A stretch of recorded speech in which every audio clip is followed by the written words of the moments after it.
our guest speaker tonight, just a marvelous cast member here at the Walt Disney Company. She recently celebrated her 35th anniversary. Wow. Yeah, she's an inaugural recipient of the Walt Disney Legacy Award, and she's an artist and historian for the Walt Disney Company. Ladies and gentlemen, please join me in welcoming Stacia Martin.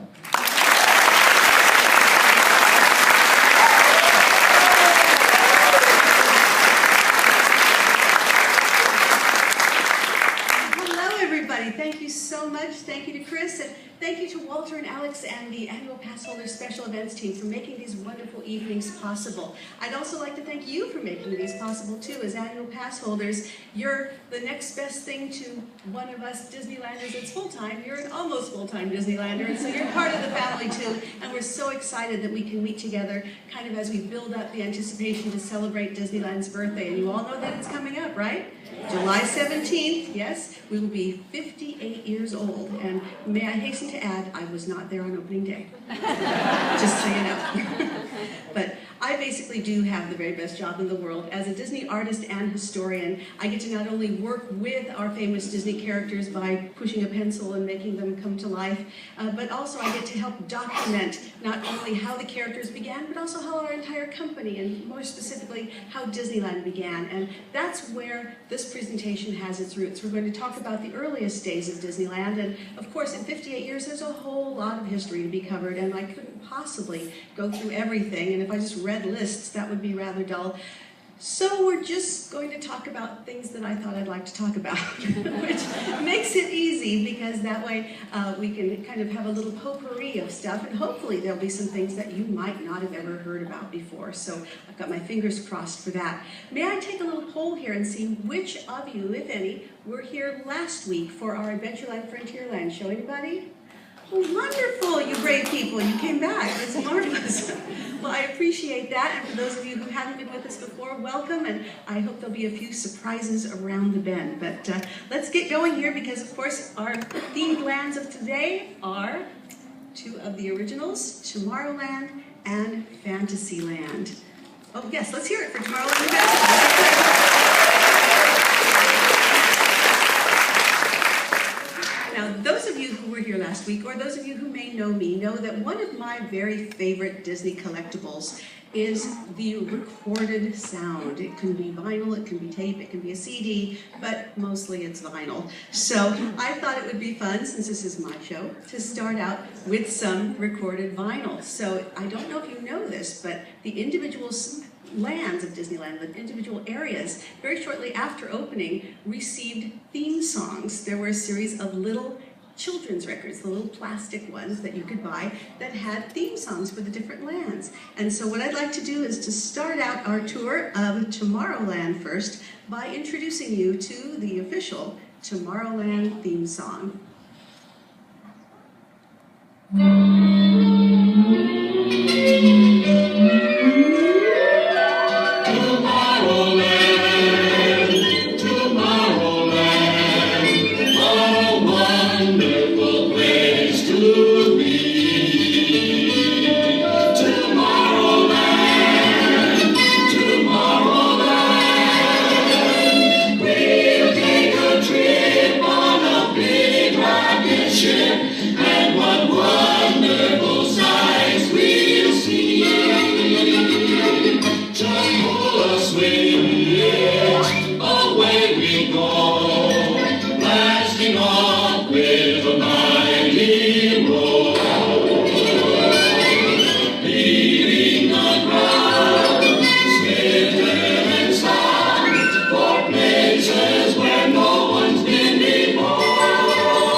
Was written by Norman Luboff, the famous choral director of the 50s and 60s, along with Marilyn Keith, who later married lyricist Alan Bergman and became Marilyn Bergman. And some of you might know the name Alan and Marilyn Bergman as a team. They won Oscars for The Way We Were and wrote a lot of material for Barbra Streisand, especially the lyrics to the score of Yentl. So from Tomorrowland to Papa, Can You Hear Me?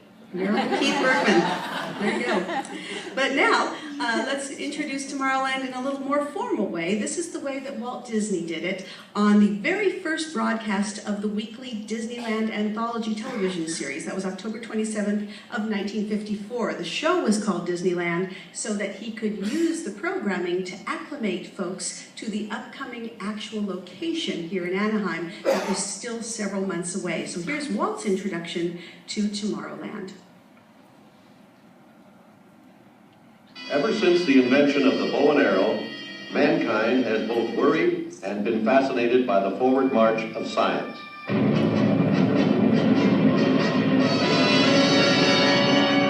Today, with the recent discovery of tremendous natural forces and their harnessing to man's use, man is still anxious, yet still hopeful.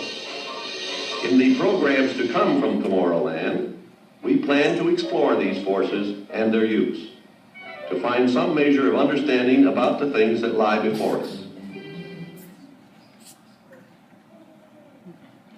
Now, Tomorrowland was one of the most problematic realms from the very beginning because no one had been there yet, so there really wasn't any historical precedent for building a jungle or building a stockade or a fort or anything like that, like there would have been with the other areas of Disneyland. So this was completely an imagination test to build Tomorrowland, and he put his finest Imagineers to work on it. Right here is a lovely painting by the great Herb Ryman, and it shows the Tomorrowland entryway, the clock of the world, which actually told you what time it was in any realm of the globe if you figured out how to use it with longitude and latitude lines.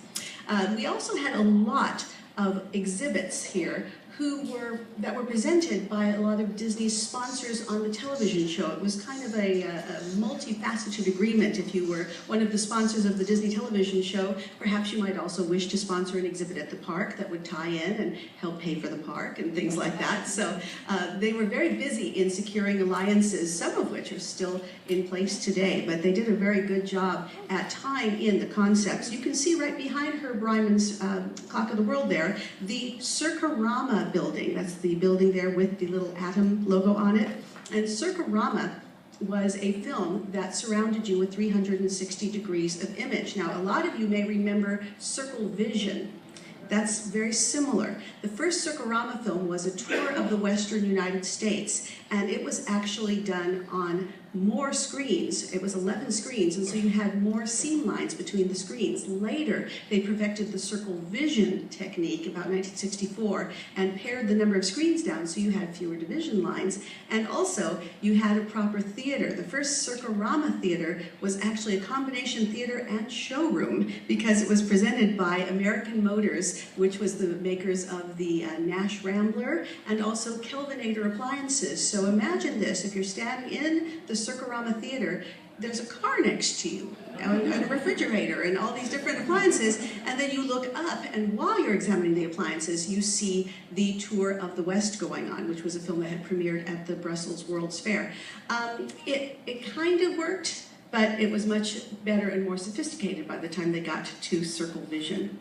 But another sponsor who was with Disneyland for many, many years was Monsanto, the chemical company. And so you'll notice that the Monsanto Hall of Chemistry was something that was kind of more on the explorational type of thing as far as what could be in science as opposed to what was then available for modern life. They went into medicine, they went into molecular compositions. They were trying to look at future possibilities through science as opposed to the accomplishments of man to this date. And the Hall of Chemistry really put that theme forward. And later on, that same theme would be captured in a memorable way, and I'll tell you that in a second. But for right now, I have a clip which is a little bit on the infamous side. This is from Dateline Disneyland, which was the live broadcast on ABC of Disneyland's opening day. It was July 17th of 1955, and in this we'll go to Tomorrowland, and host Robert Cummings will talk to Dr. Heinz Haber,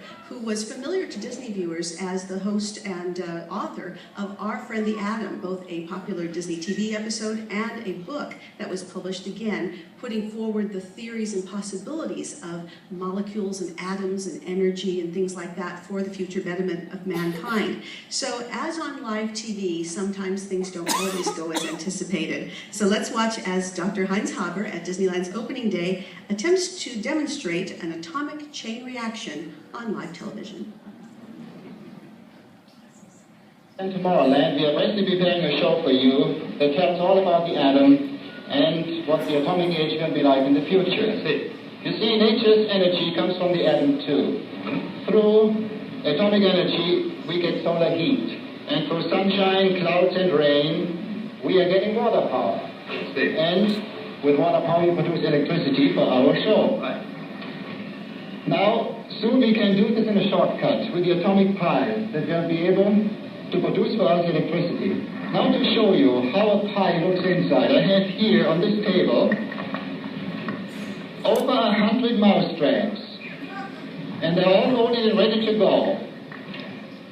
Now you can imagine what happens if I throw just one neutron ping pong ball into this pile of loaded traps. It triggers one, it gives off neutrons, and it triggers further, and finally the whole pile will go off in a few seconds. Well, that's amazing. And this is a chain reaction. Would you like to start it? I don't think that I should do that. I'm a little shocked. Say, why don't we just have your son standing right here, Doctor? Why don't you start the chain reaction with the ping pong ball to demonstrate to our audience? Okay. Stay back, everybody. Go. Try again.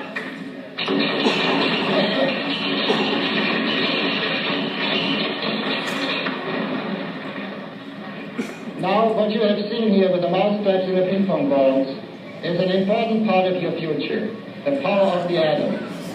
And if you grow up, be certain that you use it wisely. I hope you all use your mouse traps and ping pong balls wisely.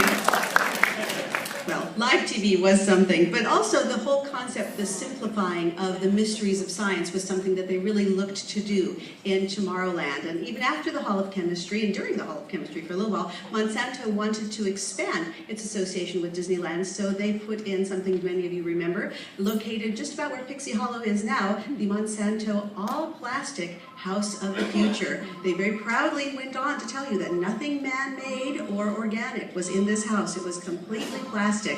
And it lasted until the dawn of the new Tomorrowland in 1967. And the legend is true that when they went to remove the House of the Future, so durable was that plastic home that the wrecking ball bounced off. So they had to go in with blowtorches and take that thing apart. So there's some modern science that actually did work out pretty well, a little better than anticipated. And Monsanto's last exhibit here at Disneyland was actually where Star Tours is today, a very fondly remembered attraction, Adventure Through Inner Space. And Miracles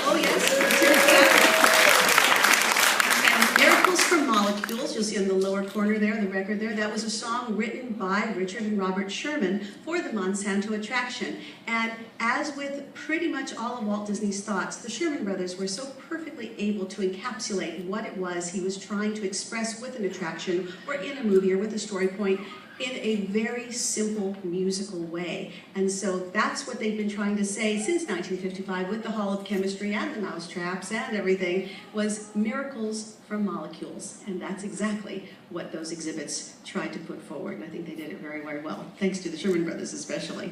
Now, beyond Monsanto, some other corporate participants included Dutch Boy Paints. They hosted the Color Gallery, where you would have a kind of a color matching game that you could play, and if your colors looked nice, you'd have a little musical reward, and if you didn't, you had buzzers and things. So I don't know who was the taste arbiter for this, but they did indeed have a very popular exhibit with fun with color. Also nearby was the American Dairy Council's Dairy Bar and Dairy Barn, showcasing dairy farming in the future. They would have to have that too. Another major sponsor was Kaiser Aluminum. And Kaiser Aluminum made not just tinfoil, but all kinds of different applications for technology and industry as well as for home use. The Kaiser Aluminum Telescope was actually a walkthrough exhibit that showcased how aluminum was made and all the different metal and alloys and things that were involved. And the Kaiser Dome showcased a lot of the current applications of aluminum for your own personal life as well. They had a mascot character who was very sweet. His name was Cap, K-A-P, which stands for Kaiser Aluminum Pig, which has something to do with pig iron and smelting and making aluminum, so that's where the acronym came from. Also, there was a little ball in the center